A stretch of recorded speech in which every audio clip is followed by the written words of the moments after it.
Hey amigo, this is me Aditya Alok. So we all want to know कि हमें कौन से resources पर rely करना चाहिए अपने NEET preparation के लिए. So in this video, I'll be describing about everything in details.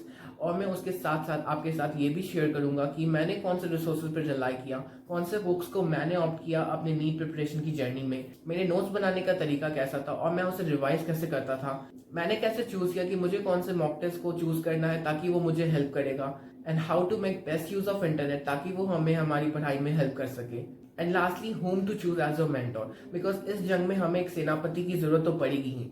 So I will share with you that मैंने कैसे चूज किया कि मुझे किन्हें फॉलो करना है. So this video is gonna be very informative, so you got watch this video till the end. And with this overview of this video, let's get started. So according to the present scenario and trend, I don't think बहुत सारे sources पर rely करना is a very good strategy when you are preparing for an exam like NEET, जहाँ पे already बहुत सा syllabus है और हम लोग को बहुत कम time पे इसको cover up करना है. So I think that NCERT is the best option available right now because जो भी questions आते हैं वो directly NCERT के lines से आते हैं और कभी कभी तो ये भी होता है कि directly word to word आ जाते हैं.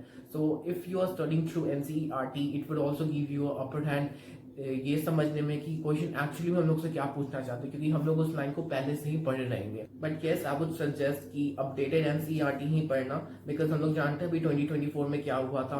एक कंट्रोवर्शियल क्वेश्चन आ गया था जो एक्चुअली में बहुत लॉजिकल था. मैंने भी उस क्वेश्चन को सॉल्व किया था.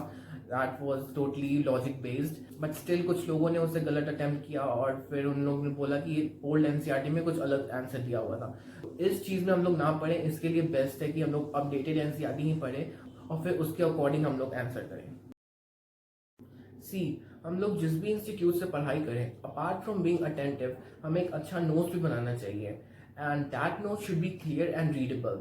और ऐसा बिल्कुल भी नहीं है कि जो भी वर्ड्स का यूज हमारे टीचर्स ने किया है उन्हीं वर्ड्स का यूज हमें अपने नोट्स में भी करना है. बिकॉज नोट्स हमारे हैं तो हमारे अकॉर्डिंग होने चाहिए. सो अपने लैंग्वेज के अकॉर्डिंग उन वर्ड्स को यूज करना है. और जब भी ऐसा लगे कि हम लोग कुछ कॉन्सेप्ट को भूल रहे हैं, then go for the notes. For like physics and chemistry, पहले मैं अपना नोट्स पढ़ता था, फिर जिस भी टॉपिक को मैंने पढ़ा उसका जाके क्वेश्चन प्रैक्टिस करता था ताकि इसके थ्रू मेरा जो कॉन्सेप्ट है वो चीज़ें क्लियर रहे और मुझे कोई भी इस टॉपिक से डाउट ना रहे. And for bio, I don't think बहुत अलग से कोई नोट्स कॉपी बनाने की हमें जरूरत पड़ती है.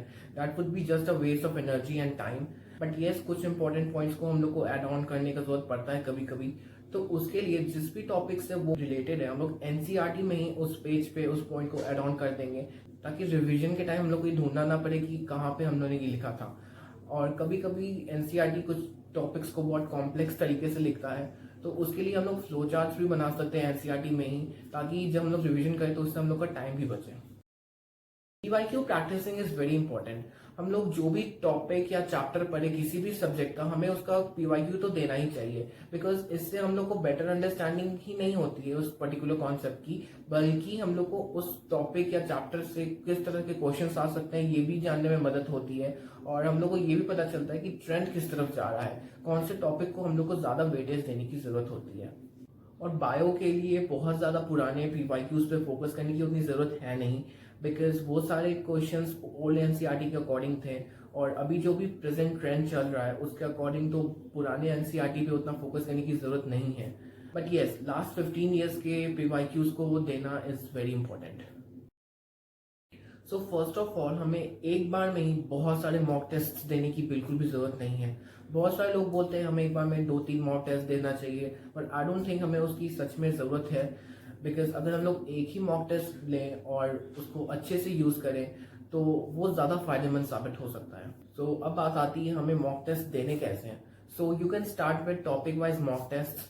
ये हम लोग किसी भी मोड में दे सकते हैं, ऑनलाइन या ऑफलाइन, अकॉर्डिंग टू जो भी हम लोग को लगे कि ये ज़्यादा हम लोग के लिए अच्छा रहेगा. और फिर जब हम लोग को लगे कि हम लोग फुल सिलेबस मॉक टेस्ट के लिए रेडी हैं तो फिर हम लोग फुल सिलेबस मॉक टेस्ट ले सकते हैं. और फिर अगेन बहुत सारे एक बार में लेने की बिल्कुल भी ज़रूरत नहीं है बिकॉज हम लोग को रिविजन भी करना होता है लास्ट के टाइम पे. और रिविजन को हम लोग को कभी भी टेकन फॉर ग्रांटेड नहीं लेना है. अच्छे से एक ही लो, अच्छे से रिवाइज करो, उसको अच्छे से एनालाइज करना है. और फिर जो फर्स्ट सिलेबस मॉक होगा उसको हम लोग को सिर्फ और सिर्फ ऑफलाइन मोड में ही देना है क्योंकि हम लोग का जो नीट एग्जाम होता है वो पेन पेपर बेस्ड है. तो हम लोग जब ऑफलाइन मोड में एग्जाम देंगे तो हम लोग को ज्यादा बेनिफिट होगा उससे क्योंकि हम लोग ज्यादा अच्छे से प्रिपेयर कर पाएंगे. We live in an era where internet access is very easy and we all know that it has dual sides. the brighter one and the darker one. But let's focus on the brighter one here. That is, ये सबसे fastest way है हम लोग का doubt solve करने के लिए. But एक चीज दिमाग में रखनी है कि हम लोग को हर एक डाउट के लिए इंटरनेट पे डिपेंड नहीं होना है, बिकॉज ये हम लोग के इंटेलिजेंस और लॉजिकल प्रॉब्लम सॉल्विंग कैपेबिलिटी में हिंड्रेंस ला सकता है. सो अगर हम लोग को कोई डाउट आता है, सबसे पहले तो हम लोग को उसको एक ट्राई देना है. अगर तब भी डाउट नहीं जाता है तो हम लोग अपने क्लास नोट्स या फिर एनसीईआरटी का हेल्प ले सकते हैं. अगर तब भी हम लोग को डाउट अगर परसिस्ट करता है, then only we should go for internet search. But still I would suggest कि हम लोग को हर एक छोटे छोटे डाउट्स के लिए इंटरनेट पे डिपेंड बिल्कुल ही होना चाहिए. अगर हम लोग को लगता है कि हम लोग के कॉन्सेप्ट में कुछ गलती है, तो हम लोग को सबसे पहले अपने टीचर से सजेशन लेना चाहिए कि हम लोग को क्या करना है आगे. And you can also go for video lectures available on internet for better understanding the concept. सारे टीचर्स का अपना खुद का एक तरीका होता है पढ़ाने का, जो कि खुद में उनका एक यूनिक फीचर होता है. So it's all on us to choose between them. हम लोग को जिससे भी लगे कि हम लोग ज्यादा कंपैटिबल हैं, हम लोग का वेवलेंथ जिससे ज्यादा अच्छे से मैच कर रहे हैं, हम लोग उनसे पढ़ेंगे. ऐसा बिल्कुल नहीं होता है हम लोग का कोई फ्रेंड है, उसका वेवलेंथ किसी पर्टिकुलर टीचर से बहुत अच्छे से मैच हो गया तो हम लोग का भी हो जाएगा. सबका अलग अलग पढ़ने का तरीका होता है, तो वैसे ही सबका अलग अलग फ्रीक्वेंसी भी होता है. ऐसा जरूरी नहीं है कि हम लोग का हर एक टीचर से फ्रीक्वेंसी अच्छे से मैच होता है सेम तरीका से. सो हम लोग को खुद से डिसाइड करना पड़ेगा कि हम लोग को कौन से टीचर से पढ़ना है, कौन से टीचर से नहीं पढ़ना है. So it's all on us to choose. ये हम लोग का खुद का डिसीजन होना चाहिए कि हम लोग किससे अच्छे से पढ़ पाएंगे. और हाँ, इस चीज को डिसाइड करने के लिए हम लोग को बहुत ज्यादा टाइम नहीं लेना है. हम लोग के पास सिर्फ 2 साल है नीट प्रिपरेशन के लिए. हम लोग को ये चीज भी दिमाग में रखना है. तो हम लोग मैक्स टू मैक्स 2 महीना ले सकते हैं ये डिसाइड करने के लिए कि हम लोग ये टीचर से अच्छे से पढ़ पा रहे हैं या नहीं. अगर हाँ तो कंटिन्यू, इफ नहीं then you can go for someone else. और ऐसा भी नहीं करना है कि हम लोग एक बार में 2-3 टीचर से एक बार में पढ़ लेंगे तो ज्यादा अच्छा पढ़ पाएंगे. ऐसा नहीं होता है. ये सिर्फ हम लोग को कंफ्यूज करेगा, क्योंकि हर एक टीचर का अपना अलग तरीका होता है. अगर वो कुछ अलग से पढ़ाएंगे तो हम लोग दूसरे टीचर से कुछ कंफ्यूज ना हो जाए. तो इसके लिए हम लोग को एक जगह पे अच्छे से स्थिर रह के उन पर्टिकुलर टीचर का गाइडलाइंस को फॉलो करना है. 2 जगह दिमाग को डाइवर्ट नहीं करवाना है. So these are some of the ways through which we can make the best use of the limiting resources we have.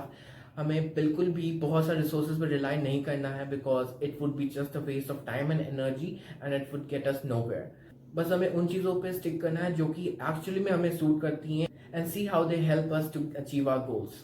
So with this we come to an end of this video. Thanks for watching. Adios amigo, and stay tuned for upcoming strategy videos to get yourself a government medical college.